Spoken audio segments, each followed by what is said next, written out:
Hello and welcome back to the next tutorial in this series.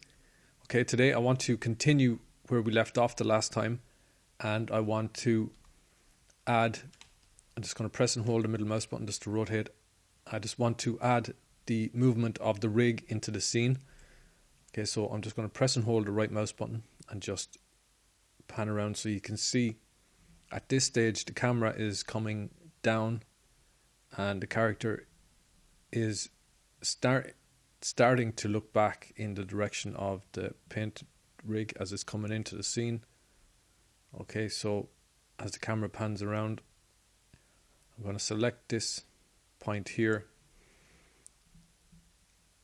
and I'm actually going to come over here to this, roll the mouse wheel just to zoom out. I'm going to left select this control object for the rig and press Control space and just left select translate. Okay, I'm going to drag this forward in the X. Press and hold the middle mouse button just to rotate to get a better view of it.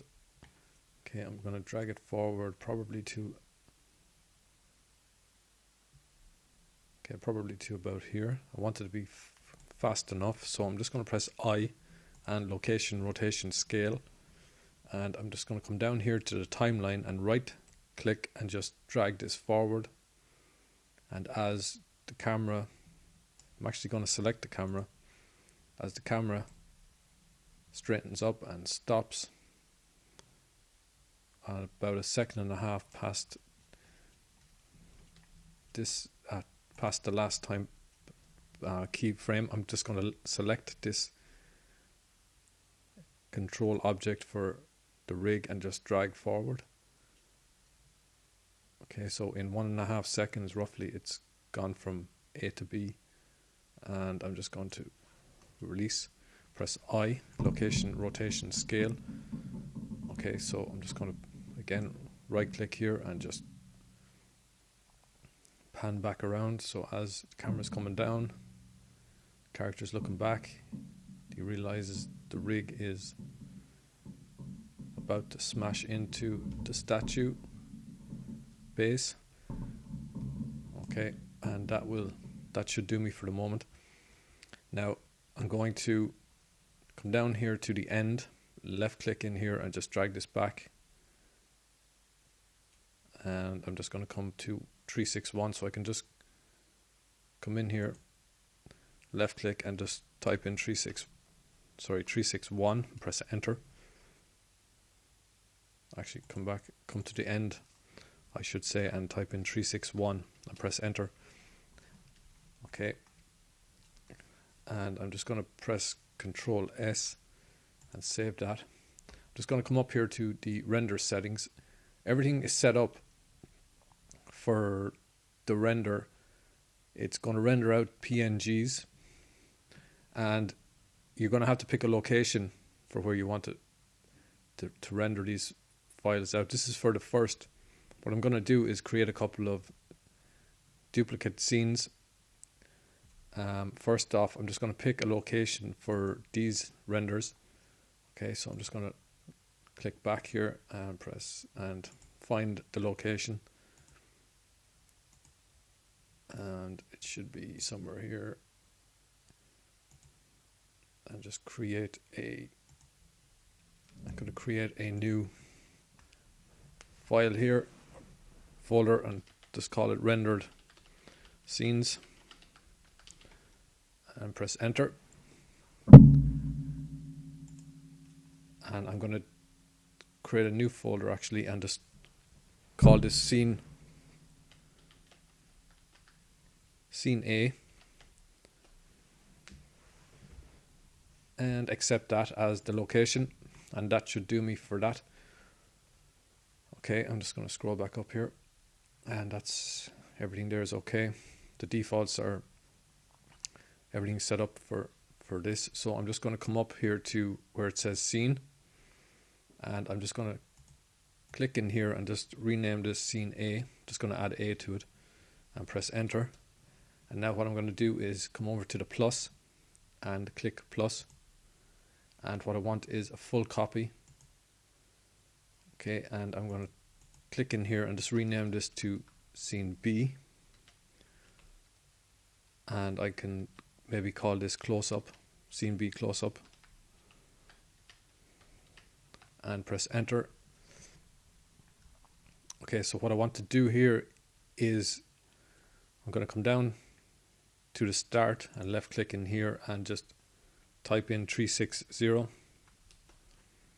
Okay, and just for the end I'm just going to left click and drag this out a little bit. It's probably only going to be a small number of frames long, but I suppose to be safe I'm just going to put 460 excuse me, in here for the moment. And I'm going to come over here to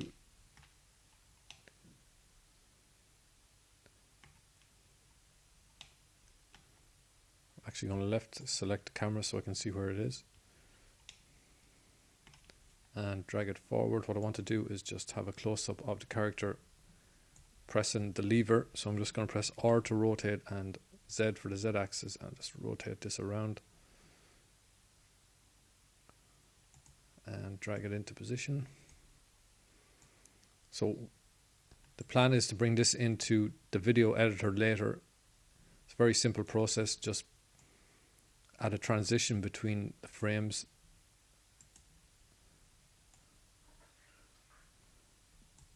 and just have a close-up of the character when he realizes, so he's not going to be whistling at this stage. Sorry, now I'm just going to press and hold the middle mouse button just so I can zoom in and see what I'm doing and rotate on the Z.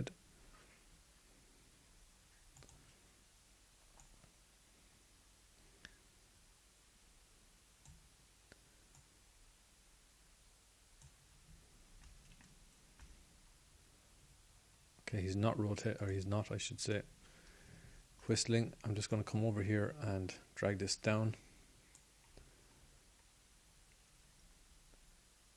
Actually, he's selected, so I don't need to come in here. I'm just going to come over here to this tab here and close vertex groups, and I'm going to click into smile,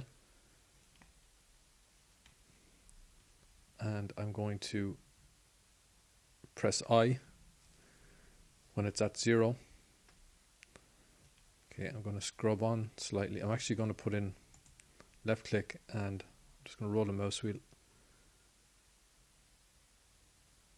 and maybe rotate this a little bit more on the Z. So rotate, R for rotate, Z for the Z axis, and just maybe drag this across and I'm going to press I for location, rotation, scale.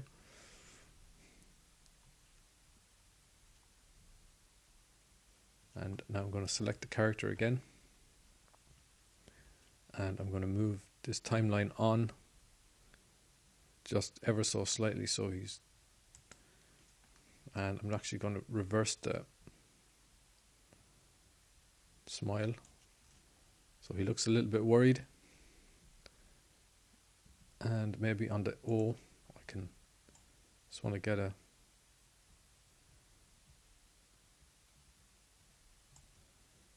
okay, I'm just going to press I, and on smile I'm just going to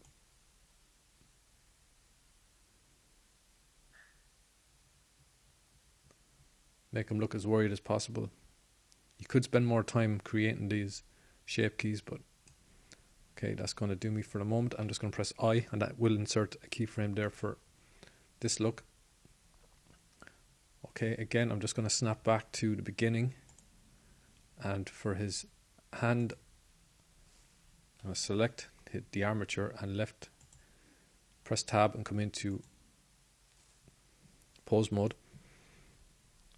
I'm going to press I with his hand selected and location, rotation, scale. I'm going to select, it's going to roll the mouse wheel. I'm going to select the controller here and just press I for its location, rotation, scale. Okay, I'm going to select the hand and I'm just going to roll this forward.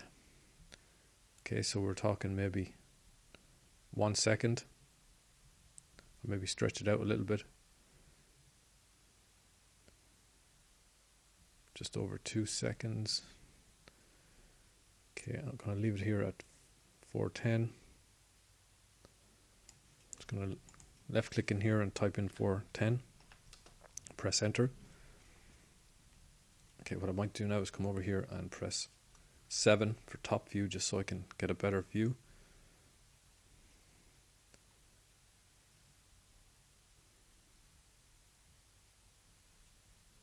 And what I want to do is press G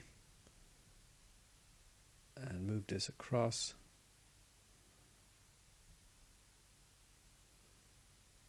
And left click to lock that in. I'm just going to press I for the time being for location, rotation, scale.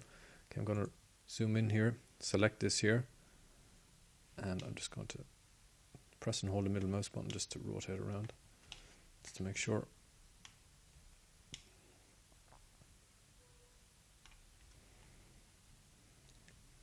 Okay, and for this one, I'm going to come back over here. I'm just going to rotate this.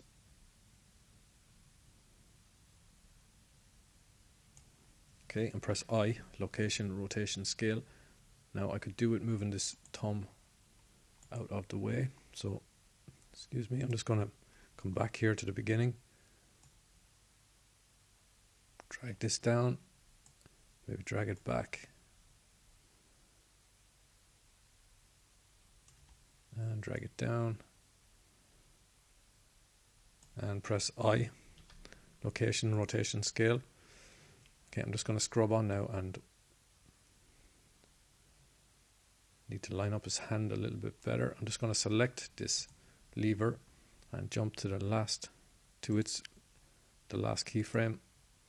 Okay, I'm going to select the hand and I'm just going to roll the mouse wheel and just zoom in a little bit better.